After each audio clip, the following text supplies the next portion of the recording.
자, 그림은 저울의 무게가 W0로 같은 P와 Q를 저울 위에 놓은 겁니다.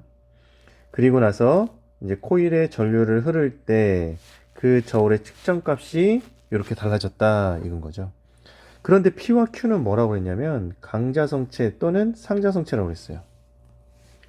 강자성체와 상자성체는 공통적인 특징이 있습니다. 외부 자기장과 외부 자기장과 같은 방향으로 좌화되죠. 같은 방향으로.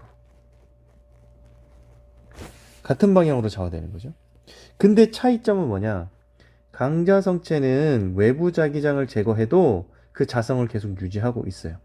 근데 상자성체는 외부 자기장을 제거하잖아요? 그럼 자성을 잃어버려요. 사라져.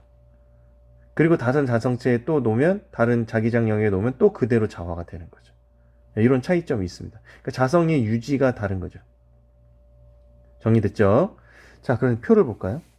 표의 의미가 중요한데 이 문제에서는 강자성체와 상자성체는 모두 외부자기장과 같은 방향으로 좌화되니까 이게 외부자기장, 이 코일에 흐르는 전류의 양기 외부자기장인 거잖아요? 그럼 얘는 그 외부자기장에 대해서 지금 코일과 어떤 힘이 작용하냐면 서로 당기는 인력이 작용해요.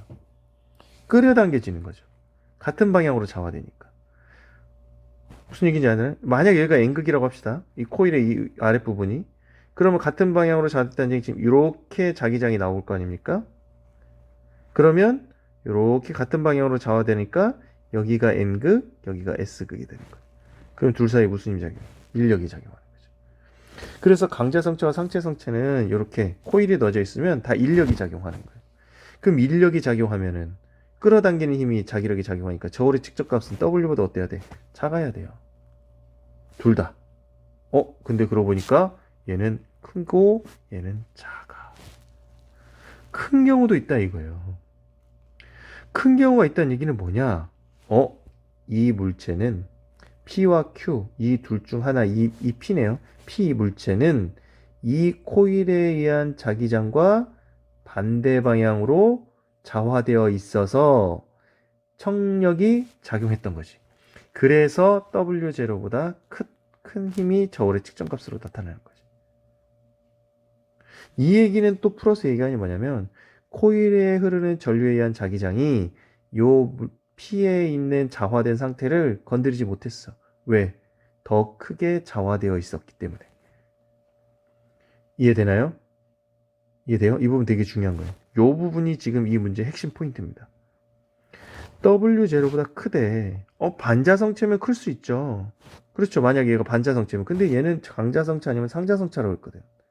그럼 인력만 적용해야 돼. 그런데 크대. 그 얘기는 이 코일에 흐르는 전류에 의한 자기장, 이 자화를 얘가 기존에 돼 있었던 이 자화의 상태를 흐트러지지 못한 거지. 그러니까 P는 뭐란 얘기예요? 얘는 강자성체란 얘기야. Q는 상자성체다. 이 얘기인 거죠. 요 얘기인 겁니다. 자, 이 문제의 핵심 포인트는 요겁니다. 여기에 있습니다. 여기. 있는 거예요. 자, 이제 보기를 보겠습니다. P는 강자성체이다. 맞죠? P는 강자성체예요. 자, Q는 상자성체니까 항상 외부 자기장과 같은 방향으로 좌화되는 거죠. 무슨 힘? 인력. 그러면 W0보다 어때? 작아. 이건도 맞죠. 자, Q는 스위치를 A에 연결했을 때와 B에 연결했을 때 같은 방향으로 작용된다. A와 연결했을 때 B와 연결했을 때의 차이는 뭐냐면 전극의 방향이 바뀐 거야. 전지의 극이 방향이 바뀐 거잖아요.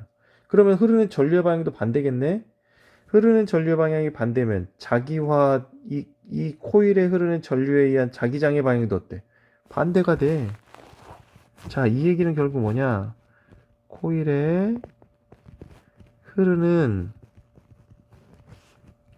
전류의 길지만 써볼게요. 전류에 의한 자기장 방향이 반대다 이거죠. 반대다. 그럼 이게 반대니까 Q는 상자성체잖아요. Q는 상자성체. 좌화되는 방향도 어때? 반대가 되는 거지. 같은 방향으로 좌화되지 않겠죠. 전류의 방향이 달라서 이 코일에 흐르는 전류에 의한 자기장 방향이 다른데 어떻게 같은 방향으로 좌화가 돼? 반대 방향으로 좌화되는 거지. 자, 그래서 정답은 3번이 되는 겁니다. 3번. 예, 수고하셨습니다.